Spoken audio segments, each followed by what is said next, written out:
Hello everyone, क्या हाल चाल है सभी के। तो फाइनली आज से हमारा क्लास फिर से रिज्यूम हो रहा है, क्योंकि मेरा तबीयत थोड़ा खराब था, इसीलिए क्लास रिकॉर्ड ही नहीं कर पा रहा था मैं।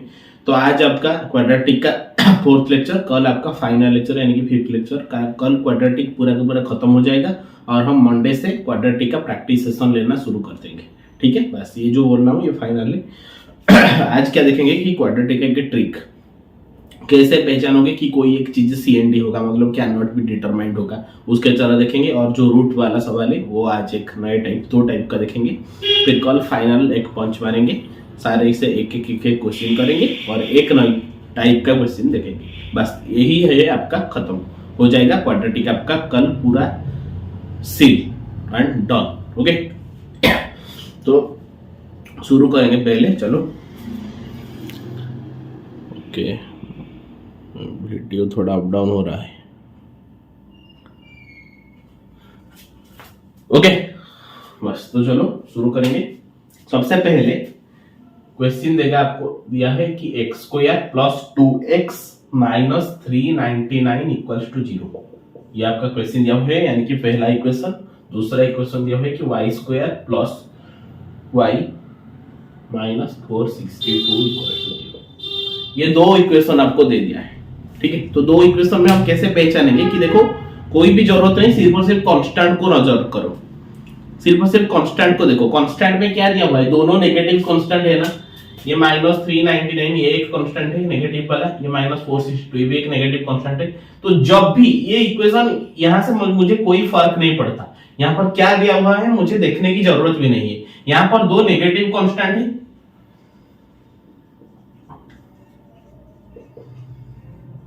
दैट मींस आंसर आपका आएगा सीएनडी। करने की जरूरत नहीं है, मैं करूंगा भी नहीं, मैं आपको सॉल्व करके दिखाऊंगा भी नहीं। मैं बस बोल दिया ना कि सीएनडी होगा तो सीएनडी होगा। दो नेगेटिव कांस्टेंट है यानी कि सीएनडी होगा, फाइनल आंसर मेरा ये। ओके बस चलो, यहां पर जब भी आप यहां पर माइनस दे दे, यहां पर माइनस दे दे, दोनों माइनस दोनों प्लस सारा का सारा दे दे, लेकिन जो दो कांस्टेंट होगा अगर वो नेगेटिव कांस्टेंट रहेगा, यानी कि माइनस 462 है माइनस 399 है, तो दोनों नेगेटिव कांस्टेंट है। अगर दोनों नेगेटिव कांस्टेंट रहेगा तो आपका आंसर फाइनल क्या आएगा, सी एंड डी। तो देखना है, उड़ाना है। और ये पेपर में एक दो क्वेश्चन ऐसा आता है, एक क्वेश्चन तो आता है, आप देखोगे खत्म, सी एंड डी, एक सेकंड में सवाल खत्म।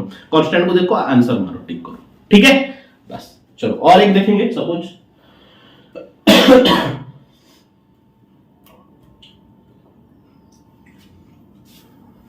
जो भी एक दे देगा, मतलब करेंगे तो नहीं।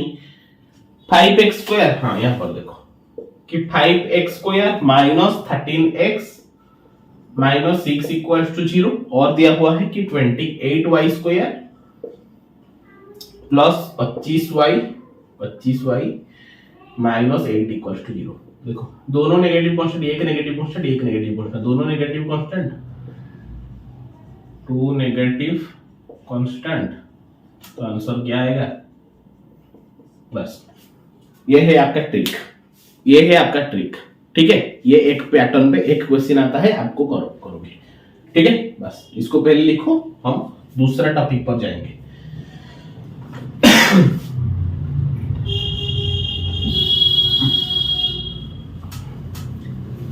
तबीयत बिगड़ गया, नहीं तो आपका कल से खत्म ऑलरेडी हो जाता ये क्वाड्रेटिक वाला, क्योंकि 2 दिन लेक्चर नहीं आ पाया, खत्म हो जाता। लेकिन चलो कोई नहीं, कल खत्म हो ही जाएगा।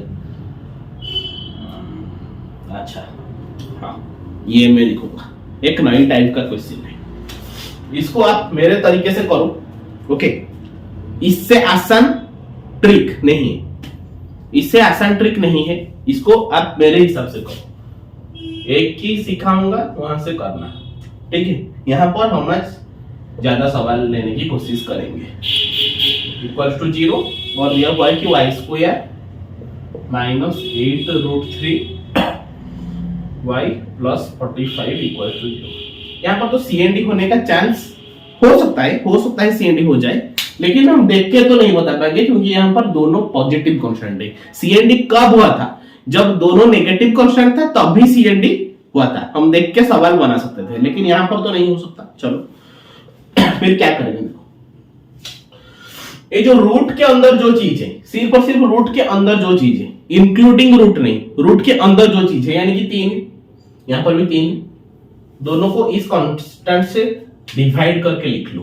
मतलब मॉडिफाइड वर्जन में आपका आ जाएगा ये पहला part x square minus 4x, okay, plus 9/3, 9/√3 नहीं करना है आपको, 9/3 इक्वल टू 0। दैट मींस क्या हो जाएगा यहाँ पर x square minus 4x plus 3 equal to 0।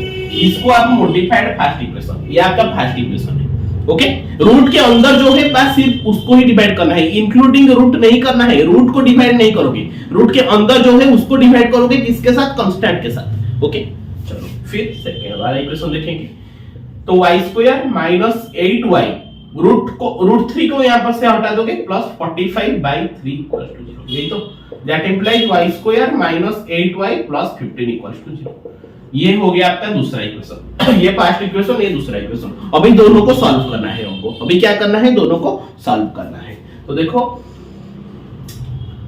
x, इसको मैं अगर सॉल्व करूंगा, किसको, कि x square minus 4x plus 3 equal to 0, तो दैट इंप्लाइज क्या होगा, माइनस 3x माइनस x, यानी कि 3 और 1, साइन चेंज करोगे, माइनस 3 माइनस 1, खत्म। y square minus 8y plus 15 equal to 0, तो माइनस 5 माइनस 3 हो जाएगा ना, साइन चेंज कर दूंगा तो प्लस 5 प्लस 3।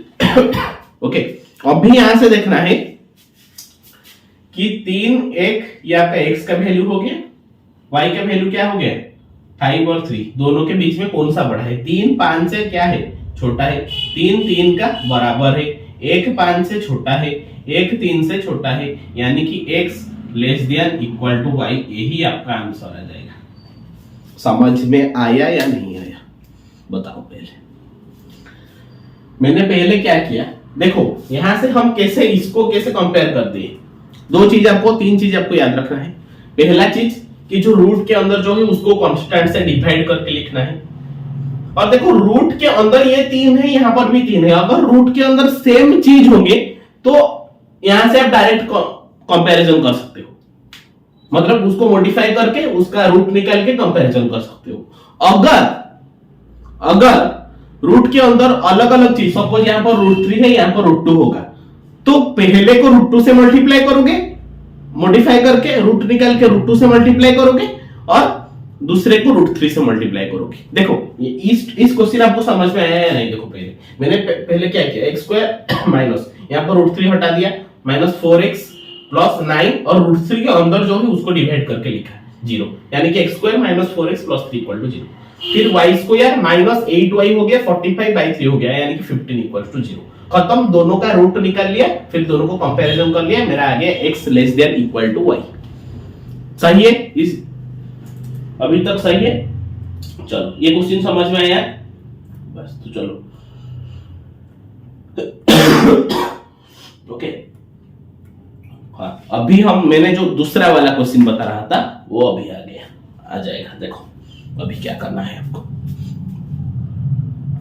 अभी आपको क्या करना है, कैसे अप्रोच करना है। ये वाला क्वेश्चन मतलब बहुत ही इंपॉर्टेंट है, एग्जाम में आ सकता है, और ये एक्स्ट्रा एज क्वेश्चन है, यानी कि आप कर पाओगे अगर जानोगे तो। सभी पर यहाँ ये चीज पढ़ाया नहीं जाता है, ये एक्स्ट्रा एज टॉपिक है, यानी कि आप अगर जानोगे तो आप कर सकते हो। ओके, लीडिंग फैक्टर है, दूसरों से आगे जा सकते हो। ठीक है, चलो x स्क्वायर माइनस 11√2x, ठीक है, प्लस 60 इक्वल टू 0। दूसरा है कि y square minus 7√3y plus 36 equal to 0। दो इक्वेशन मुझे दे दिया है, लेकिन यहां पर नजर करो कि रूट के अंदर 2 है, रूट के अंदर 3 है, तो यहां पर पहला प्रोसेस तक तो जाएगा, लेकिन उससे और थोड़ा हम आगे लेकर जाएंगे प्रोसेस को, थोड़ा कुछ ज्यादा होगा। ठीक है, देखो क्या होगा। पहली चीज को अगर मैं मॉडिफाई करूंगा तो मैं क्या लिखूंगा, x square minus 11x plus 60/2 यानी कि 30, डायरेक्ट लिख लेता हूं, इक्वल टू 0। दूसरे इक्वेशन को मॉडिफाई करके क्या लिखूंगा, y square minus 7y plus 36 divide by 3 क्या होगा, 12 इक्वल टू 0। अभी यहां पर मैं रूट निकाल लेता हूं, माइनस 11 प्लस 30 यानी कि माइनस 5 माइनस 6 आ गया मेरा x का वैल्यू, और सिंबल चेंज करोगे तो प्लस 5 प्लस 6 हो जाएगा। -7y प्लस 12 यानी कि -4 -3 रूट निकालोगे तो प्लस हो जाएगा। तो आपका क्या आ गया x का वैल्यू 5 6, y का वैल्यू 4 3। अगर आप यहां से कंपैरिजन कर दोगे तो आपका आंसर गलत आ जाएगा। क्यों आ जाएगा गलत? पहले इक्वेशन में तो हम कर रहे थे कि ये सब हो रहा था, लेकिन देखो पहले इक्वेशन में अगर आप नजर डालोगे तो यहाँ पर रूट के अंदर 3 था, यहाँ पर भी रूट के अंदर 3 था, यानी कि रूट के अंदर सेम डिजिट था। यहाँ पर रूट के अंदर 2 है और रूट के अंदर 3 है, दोनों अलग अलग चीजें। तो अलग अलग को हम डायरेक्ट से कंपैरिजन नहीं कर पाएंगे। तो कैसे करेंगे? देखो पहला इक्वेशन में क्या था, √2 था ना, तो पहले इक्वेशन में मैं √2 ही मल्टीप्लाई करूंगा। पहले इक्वेशन में मैं क्या मल्टीप्लाई करूंगा? √2, यानी कि 5√2 6√2। ये मेरा फाइनल रूट आ गया, ये है उस इससे ही मैं कंपैरिजन करूंगा। अभी y से y सेकंड का इक्वेशन में क्या था? √3 था, यानी कि 4√3 3√3, दोनों चीज आ गए। अभी आप कंपैरिजन शुरू करोगे। देखो अभी भी आप कैसे कंपैरिजन करोगे? बच्चे क्या करेंगे? 5√2 4√3, यहां से कौन सा बड़ा है हम कैसे पहचानेंगे? 5√2 का वैल्यू बच्चे पुट करेंगे 1.414, √3 का वैल्यू पुट करेंगे 1.732, फिर मल्टीप्लाई करके करोगे तो बहुत ज्यादा टाइम लग जाएगा। तो कैसे करेंगे? रूट को हटाने के लिए हमको स्क्वायरिंग करेंगे। रूट को हटाने के लिए हमको स्क्वायरिंग करना है, ठीक है। स्क्वायरिंग करने से क्या हो जाएगा? x का वैल्यू 50, यहां पर 72, y का वैल्यू क्या आ जाएगा? 48 देन 27। अभी तो मैं कंपैरिजन कर सकता हूं, 50 से 50 48 एंड 27 से ग्रेटर है, 72 48 एंड 27 से ग्रेटर है। तो आपका final answer x greater than y आ जाएगा। खत्म। समझ में आया? क्या किया? पहले तो मॉडिफाई किया जैसे कर रहे थे कि जो रूट के अंदर जो कांस्टेंट है उस रूट के अंदर जो है डिजिट है उसको कांस्टेंट से डिवाइड करके हम एक सिंपल इक्वेशन पहले लिखते थे, फिर उसका रूट निकालते थे। लेकिन अब डायरेक्ट कंपैरिजन नहीं करेंगे क्योंकि रूट के अंदर दोनों अलग अलग डिजिट है। तो क्या करेंगे कि x के अंदर क्या है? रूट के अंदर 2 है, तो √2 से पहले मल्टीप्लाई करेंगे। 5√2 एंड 6√2 आ गया। फिर y के अंदर y में इक्वेशन में क्या है? √3 है, तो 4√3 एंड 3√3, ये दोनों चीज आ गया। ये दोनों हमारा रूट है। फिर हम कंपैरिजन शुरू करेंगे। कंपैरिजन शुरू करने के लिए हमको पहले रूट को हटाना पड़ेगा, नहीं तो बहुत दिक्कत हो जाएगा, बहुत टाइम टेकिंग लग जाएगा। तो क्या करेंगे? रूट को हटाने के लिए हम स्क्वायरिंग करेंगे। 5√2 का स्क्वायर 50 हो गया, 6√2 का स्क्वायर 72 हो गया, 4√3 का स्क्वायर 48 हो गया, 3√3 का स्क्वायर 27 हो गया। अभी हमको कंपैरिजन करना आसान होगा, ठीक है। बस यही प्रोसेस है। यही यहाँ पर हम 2-3 सवाल और कर लेंगे, फिर आपका परमानेंट सेट हो जाएगा। आप देखो कोई लिखने की जरूरत नहीं है, बस इस प्रॉब्लम को कॉपी में सॉल्व करते जाओ। ये एक डिफरेंट टाइप का, इसको टाइप 3 दे दो, क्योंकि टाइप 1 में हम लीनियर इक्वेशन सॉल्व कर रहे थे, टाइप 2 में हम क्वाड्रेटिक को सॉल्व कर रहे थे, टाइप 3 में हम सीएनडी का ट्रिक सीखे। आज जो 2 सवाल किए वहां पर सीएनडी नेगेटिव कांस्टेंट अगर होगा तो आप दोनों इक्वेशन में अगर नेगेटिव कांस्टेंट होगा तो आप आंख बंद करके सीएनडी मान लो, आंसर करेक्ट हो जाएगा। टाइप 4 में यह है कि रूट के अंदर अगर सवाल होगा तो हम कैसे सॉल्व करेंगे। टाइप 4A गया, मतलब रूट के अंदर अगर सेम चीज है तो डायरेक्ट नॉर्मल इक्वेशन लाओ, उसका रूट निकालो, फिर कंपैरिजन करना शुरू करो। लेकिन रूट के अंदर अगर 2 अलग अलग डिजिट होंगे तो हम क्या करेंगे? कांस्टेंट से पहले मतलब डिवाइड करके पहले हम नॉर्मल इक्वेशन शुरू करेंगे, लिखना शुरू करेंगे, फिर नॉर्मल इक्वेशन को सॉल्व करके उसका रूट निकालेंगे, और पहले इक्वेशन में जो जो रूट मल्टीप्लाई हुआ था उसको रूट से मल्टीप्लाई करेंगे, फिर स्क्वायरिंग करेंगे, फिर कंपैरिजन करेंगे। ओके, ये भी 20-30 सेकंड के अंदर ही सॉल्व हो जाएगा, ज्यादा टाइम टेकिंग नहीं रहेगा। आप जब प्रैक्टिस करोगे, जो मेरा अप्रोच को पकड़ोगे, तो अब आपको पता चलेगा, ठीक है। बस चलो नेक्स्ट क्वेश्चन पर हम शुरू करेंगे। बहुत मतलब कोई डिफिकल्ट लग रहा है क्या तुमको? इससे आसान तरीके से कोई समझा नहीं सकता, और इससे आसान तरीके कोई है ही नहीं। ओके, ये क्वेश्चन आपको ऐसे ही लगेगा, डिफिकल्ट नहीं होगा। हम अभी तक एक क्वेश्चन सिर्फ किए, तो कैसे डिफिकल्ट लगेगा? 150-200 सवाल हम क्वाड्रेटिक का सॉल्व करेंगे ना प्रैक्टिस सेशन में, तो कोई मतलब चिंता की बात नहीं है।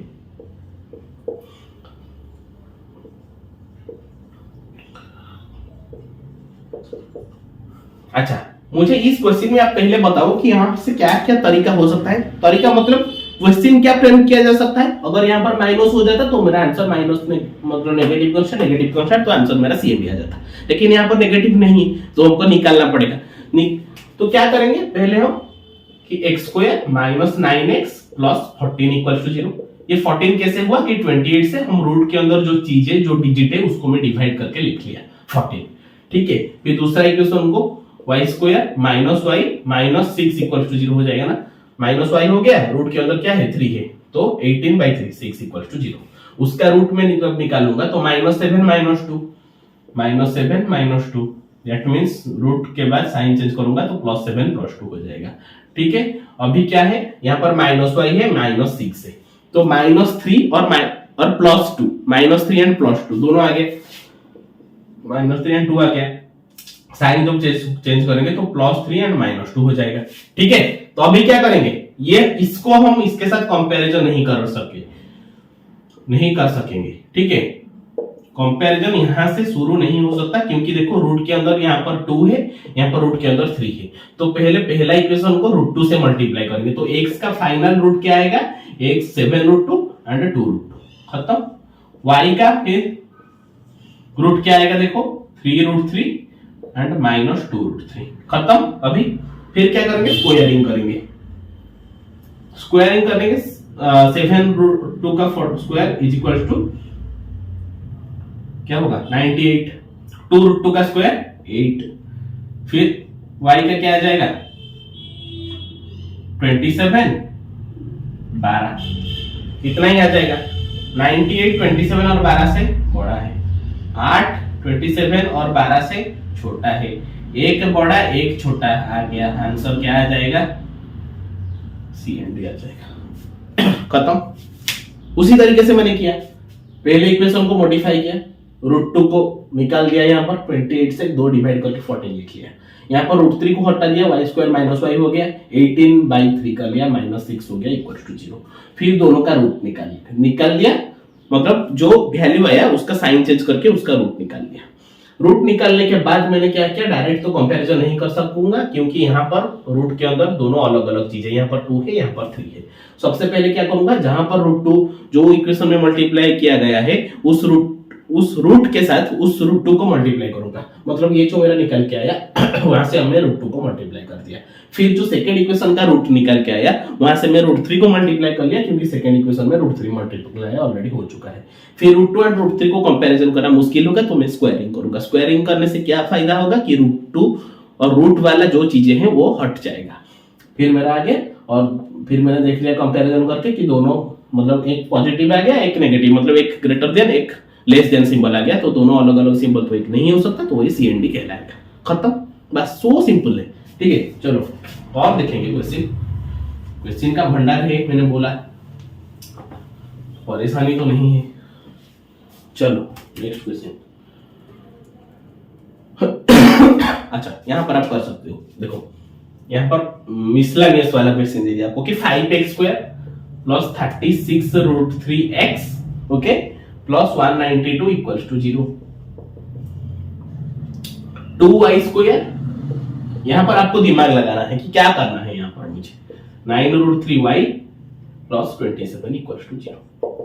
पहला इक्वेशन को मैं देखो मॉडिफाई तो करूंगा, देखो एक स्टेप आपका ओमिट हो गया, एक स्टेप बढ़ भी गया। कैसे, देखो ओमिट कैसे हो गया कि यहां पर देखो रूट के अंदर 3 है, रूट के अंदर 3 है, तो मुझे √2 और √3 से मल्टीप्लाई करने की जरूरत ही नहीं क्योंकि रूट के अंदर दोनों सेम सिंबल है, तो मेरा जो फाइनल रूट आएगा वही मेरा आंसर आएगा। और एक स्टेप बढ़ कैसे गया कि देखो यहाँ पर x² का कोएफिशिएंट 5 है, y² का कोएफिशिएंट 2 है, यानी कि मुझे इक्वेशन 1 में 2 मल्टीप्लाई करना होगा, इक्वेशन 2 में 5 मल्टीप्लाई करना होगा, तभी जाके मेरा रूट आएगा। ठीक है, चलो देखो मॉडिफाई जब करेंगे 5x² plus 36x plus 192 divide by 3, 192 divide by 3 कितना होगा, 3 6 जा 18, 3 4 जा यानी कि 64 इक्वल टू 0। फिर दो सेकंड इक्वेशन में मैं क्या करूंगा कि 2y² plus 9y 27 divide by 3 यानी कि 9 इक्वल टू 0। फिर दोनों को सॉल्व करूंगा, यानी कि 62 को 5 के साथ मल्टीप्लाई करूंगा, है ना, 62 इंटू 5 करूंगा ना, 64 इंटू 5 कितना होगा 320 होगा, तो दोनों को मिलाओगे तो 36 होगा और दोनों को मल्टीप्लाई करोगे तो 320 होगा। ओके, तो मेरा आ गया ना 20 और 16 हो जाएगा, 20 और 16 को ऐड करूंगा तो 36 हो जाएगा, 20 और 16 को मल्टीप्लाई करूंगा तो 320 हो जाएगा। ये मुझे देख के कैसे पता चल गया? क्योंकि मेरा इंटेंस प्रैक्टिस ऑलरेडी है यहाँ पर। आप जब प्रैक्टिस करोगे तो अभी भी आपको पता चल जाएगा, तब आपको पता चल जाएगा, आपका हाथ परमानेंट सेट हो जाएगा कि कैसे क्या पुट करूं कि ये हो सकता है फैक्टर। ठीक है, बस। तो 20 एंड 16 हो गया। अच्छा, 20 16 के बाद मैं क्या करूंगा? साइन चेंज करूंगा, तो -20 -16 खत्म। अभी 9 को 2 के साथ मल्टीप्लाई करूंगा, यानी कि मल्टीप्लाई करने से मेरा 18 आ जाएगा, ऐड करने से 9 आएगा, तो क्या आएगा? 6 एंड 3 आएगा ना, 6 और 3 पॉजिटिव में आएगा, साइन चेंज करूंगा तो नेगेटिव। ओके, तो इक्वेशन 1 में मुझे क्या मल्टीप्लाई करना है? 2 मल्टीप्लाई करना है। 2 मल्टीप्लाई करने के बाद मेरा रूट क्या आ जाएगा? -40 -32 खत्म। ये x का वैल्यू आ गया। y का वैल्यू आने के लिए मैं क्या करूंगा कि इक्वेशन 2 में मैं क्या मल्टीप्लाई करूंगा? 5 मल्टीप्लाई करूंगा। मल्टीप्लाई करने से क्या होगा? -30 -15। ठीक है। अच्छा देखो, -40 -30 और -15 से क्या है? छोटा है, यानी कि ये दोनों बड़ा होंगे, है कि नहीं? -32 -30 से क्या होगा? छोटा होगा। -32 -15 से भी क्या होगा? छोटा होगा। ठीक है, तो मेरा आ जाएगा क्या? x less then y। यही किस किस का आंसर ये आया मुझे कमेंट करो। ठीक है, यही आएगा ना। एक स्टेप ओमिट कैसे हो गया कि रूट के अंदर जो भी था वो सेम चीज था, तो इसलिए मुझे ज्यादा छेड़खानी नहीं करना पड़ा। रूट को मतलब अलग अलग 2 रूट से मल्टीप्लाई नहीं करना पड़ा, मुझे स्क्वायरिंग नहीं करना पड़ा। ये 2 स्टेप कम मतलब लेस हो गया। और एक स्टेप बढ़ कैसे गया कि ये जो 5 है, यहाँ पर कोएफिशिएंट 5 है, यहाँ पर कोएफिशिएंट 2 है, तो इक्वेशन 1 में मुझे 2 मल्टीप्लाई करना पड़ा रूट निकालने के बाद, और इक्वेशन 2 में 5 मल्टीप्लाई करना पड़ा रूट निकालने के बाद, तभी जाके मैं कंपैरिजन कर पाया। ठीक है, चलो नेक्स्ट क्वेश्चन। इतना सवाल कर देंगे कि मतलब कोई रहेगा ही नहीं, बचेगा ही नहीं। आसान सवाल दिया गया है, रूट के अंदर सेम चीज रहेगा तो आसान सवाल कहलाएगा। ठीक है, ये भी आसान है एक तरीके से। चलो, 6x square plus 19 √3x plus 45 equal to 0। फिर सेकंड क्या आ जाएगा? Sorry, y square plus 5 √3y plus 18 equal to 0। ठीक है, ये दोनों इक्वेशन है। तो मॉडिफाई करना शुरू करो। देखो यहाँ पर दिख रहा है कि यहाँ पर कोई मुझे मल्टीप्लाई करने की जरूरत नहीं है, लेकिन इक्वेशन 2 में मैं 6 मल्टीप्लाई करूंगा ताकि x square and y square दोनों का कोएफिशिएंट सेम हो जाए, बस। तो चलो मॉडिफाई करना शुरू करो कि 6x square plus 19x plus 45/3 कितना हो जाएगा? 15 इक्वल टू 0। सेकंड इक्वेशन को सॉल्व करो, y square plus 5y plus 18/3 6 equal to 0। फिर दोनों को मल्टीप्लाई करो। देखो 15 into 6 मल्टीप्लाई करने से 90 आएगा, ऐड करने से 19 आएगा, तो 10 और 9 का खेल होगा, तो +10 + 9। सिंबल चेंज करूंगा, -10 -9 खत्म। अच्छा, फिर क्या आएगा?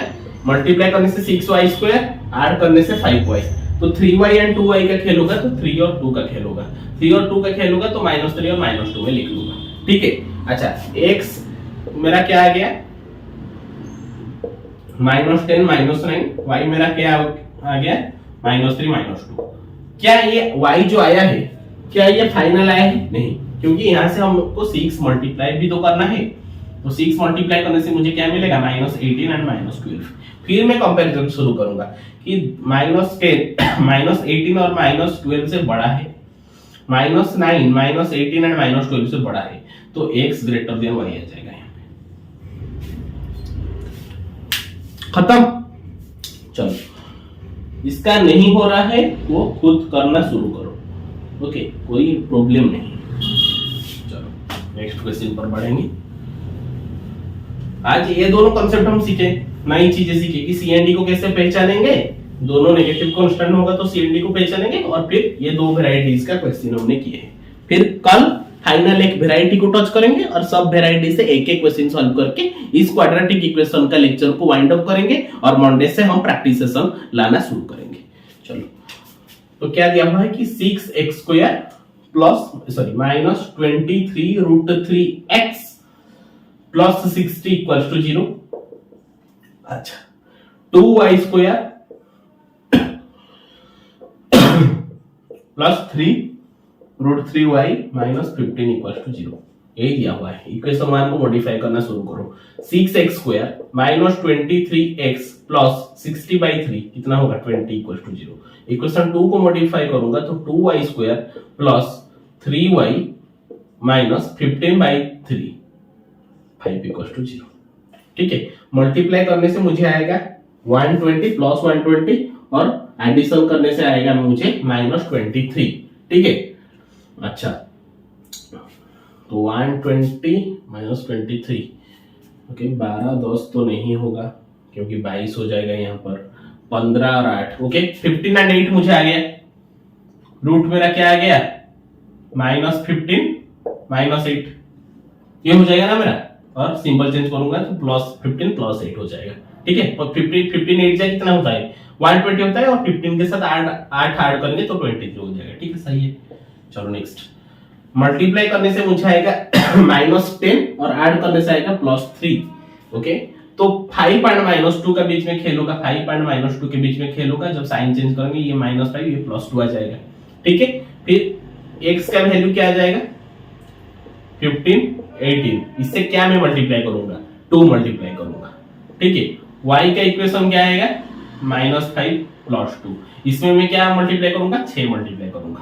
y के साथ 6 मल्टीप्लाई करूंगा क्रिस क्रॉस, एंड x के साथ 2 मल्टीप्लाई करूंगा। ठीक है, ये मेरा क्या आ गया 30 एंड 36 x का वैल्यू, y का वैल्यू मेरा क्या आ गया कि -30 एंड +12। खत्म। अभी मैं कंपैरिजन करना शुरू करूंगा। ओके, कंपैरिजन करना इसीलिए शुरू करूंगा क्योंकि मुझे और कुछ करने की जरूरत नहीं है, क्योंकि रूट के अंदर 3 और 3 दोनों सेम चीज है, तो मुझे और कोई कुछ करने की जरूरत नहीं है। कंपैरिजन शुरू करो। 30 -30 एंड 12 से क्या है बड़ा है, 36 -30 एंड 12 से क्या है बड़ा है, that means x greater than y हो जाएगा। खत्म।